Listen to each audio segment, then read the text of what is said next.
பார்க்க வேண்டும் என்று நினைத்தவர்கள் இன்றைக்கு அடங்கி மண்ணோடு மண்ணாக போனதுதான் கடந்த கால வரலாறு. எப்பொழுதெல்லாம் திமுகவை அழிக்க வேண்டும் என்று புறப்படுகிறார்களோ, எப்பொழுதெல்லாம் திமுகவை அழிப்பேன் என்று கூறுகிறார்களோ, அவருடைய அழிவிற்கு தொடக்க புள்ளிதான் அது என்பது பொருள். திராவிட முன்னேற்ற கழகத்தை பொறுத்தளவில் இந்த இயக்கத்தில் உள்ள தொண்டன் முதல் இரண்டாம் கட்ட தலைவர் வரை உணர்வால் பின்னி பிணைந்தவர்கள். தமிழ்நாட்டிலே பிறந்து தமிழ்நாட்டிலே வளர்ந்து தமிழ்நாட்டு அரசியலை கரைத்து குடித்தவர்கள். அவரை போல் இறக்குமதி செய்யப்பட்டவர்கள் அல்ல இந்த இயக்கத்திலே இருக்கின்ற தொண்டர்கள். திராவிட முன்னேற்ற கழகத்தினுடைய ஆலயமாக கருதப்படுகின்ற அறிவாலயத்தில் தொட்டு கூட பார்க்க முடியாத அவர் எப்படி செங்கற்களை பிடுங்க முடியும்? இரும்பு மனிதர் என்று போற்றப்படுகின்ற மாண்புமிகு தமிழக முதல்வர் தொட்டு 75 ஆண்டுகள் கடந்த இந்த திராவிட முன்னேற்ற கழகத்தை அசைத்து பார்ப்பதற்கு இன்னொருவர் பிறந்து வர வேண்டும்.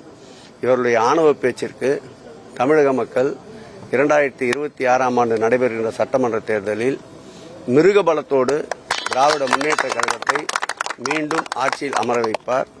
முதலில் 2026ஆம் ஆண்டு நடைபெறுகின்ற தேர்தலில் ஒரு சட்டமன்ற தேர்தலில் போட்டியிட்டு வெற்றி பெற்று சட்டமன்ற உறுப்பினராக தன்னை நிலைநிறுத்திக் கொள்வதற்குண்டான முயற்சிகளை அவர் மேற்கொள்ள வேண்டும். அவர் எங்கு நின்றாலும் தமிழ்நாட்டில் அவரை புறமுதுகோட்டோடு செய்ய திராவிட முன்னேற்ற கழக கடைகோடி தொண்டனை நிற்க வைத்து மாண்புமிகு தமிழக முதல்வர் அவர்கள் அவரை மண்ணை கவ வைப்பார்.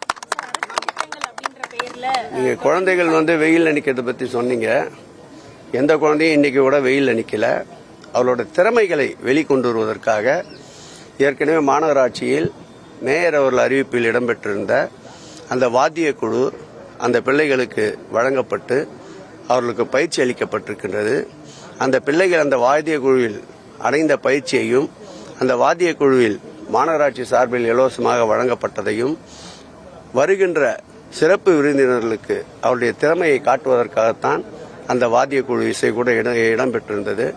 மாண்புமிகு தமிழக முதல்வர்களை பொறுத்தளவில் காவல்துறையில் இருக்கின்ற பெண்களை கூட அதிக அளவிற்கு தன்னுடைய சுற்றுப்பயணத்தின் பாதுகாப்பிற்கு கூட வேண்டாம் என்று கூறியவர்.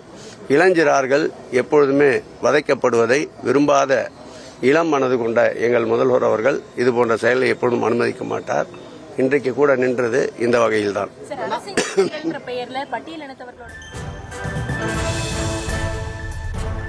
பாஜக தலைவர் அண்ணாமலை பேசியிருந்ததற்கு அமைச்சர் சேகர்பாபு பதிலடி அளித்த காட்சிகளை பார்த்திருந்தும் கூடுதல் விவரங்களை பின்னர் வரும் செய்தி தொகுப்பில் பார்க்கலாம்.